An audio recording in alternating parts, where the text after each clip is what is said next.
को 21 और 22 अप्रैल की रात को बल्लभगढ़ सेक्टर 62 के एरिया के अंदर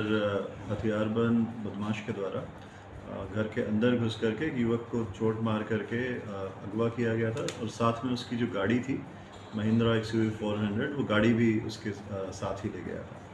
इस संदर्भ में FIR number 263 Adarsh Nagar police station के अंदर रजिस्टर की गई थी विभिन्न धाराओं के अंदर और इसकी जो इन्वेस्टिगेशन है ये क्राइम ब्रांच की टीम के द्वारा की गई और उसी मामले के अंदर आज एक आरोपी जिसका नाम भूपेंद्र है उसे गिरफ्तार किया गया है और साथ में उसकी जो धर्मपत्नी है वो भी इस सारे घटनाक्रम में उसके साथ शामिल रही, उसे भी गिरफ्तार किया गया है। और जो पीड़ित युवक था जिसे बंधक बनाया गया था, अगवा किया गया था, उसे सुरक्षित बरामद कर लिया गया है और उसके परिवार के साथ जो है हैंड ओवर कर दिया गया है। आरोपियों के द्वारा पहले युवक को बंधक बनाने के बाद सबसे पहले उसे गुड़गांव लेकर के जाया गया, उसके बाद उसे हिमाचल लेकर के गए और हिमाचल के बाद उसे मथुरा लेकर के गए। बंधक बनाने के एक दिन के बाद अगले दिन 22 तारीख को युवक के जो परिजन थे उनको फ़ोन किया गया तथा 50 लाख रुपए की जो फिरौती की उनसे मांग की गई थी। जो परिजन थे वो पहले से ही पुलिस टीम के संपर्क में थे तथा पुलिस के दिशा निर्देशों के अनुसार उन्होंने उससे नेगोशिएशन करी तथा पैसे ना होने के बारे में कहा और तथा 23 तारीख को 5 लाख रुपए के लिए जो आरोपी थे उन्होंने सहमति बनाई कि 5 लाख रुपए आप हमें दें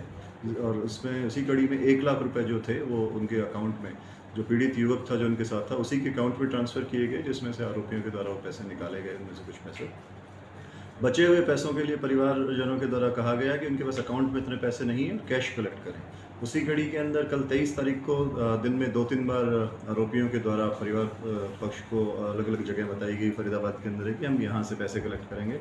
लेकिन वो नहीं आए। और उसके बाद आज 24 तारीख को सुबह उनके द्वारा फरीदाबाद के अंदर बाईपास की जगह निर्धारित की गई जहाँ पे उन्होंने कहा कि आप ये पैसे लेकर के आइए तथा हम आपके जो युवक है उसको जो परिजन है उसको हम फ्री कर देंगे। तो जैसे ही वो बल्लभगढ़ कैली बाईपास के पास वहाँ पे पहुँचे तो और उन्होंने परिजनों को उसके हवाले किया गया पीड़ित युवक को और परिजनों ने जैसे उसे पैसे दिए, क्राइम ब्रांच की टीम वहीं पे मौजूद थी, ट्रैप लगाया हुआ था, मात्र 100 गज की दूरी पे ही वहाँ से उनको आरोपियों को गिरफ्तार कर लिया गया है।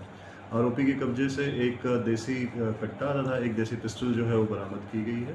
और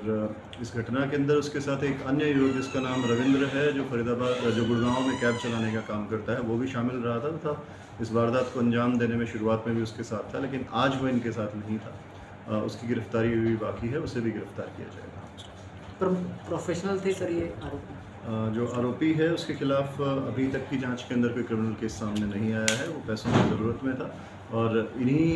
जो